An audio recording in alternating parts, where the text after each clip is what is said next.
Hello, and welcome to Waffen Tube. What have I been doing this winter on my replica tank build? Absolutely nothing. But what I will do this year, hopefully, as always, I'm gonna do the electrical, and gonna make the tank turn, not just go forward and back, so you can actually drive it and turn and stuff like that.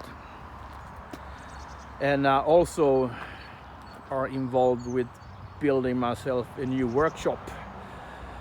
So when the workshop is done, I'm gonna be able to work on my weird stuff all year around without having to take the weather in account, whatever you call it. So hopefully this will be drivable more than forward and backward. So see you soon, and follow my tank build and workshop build.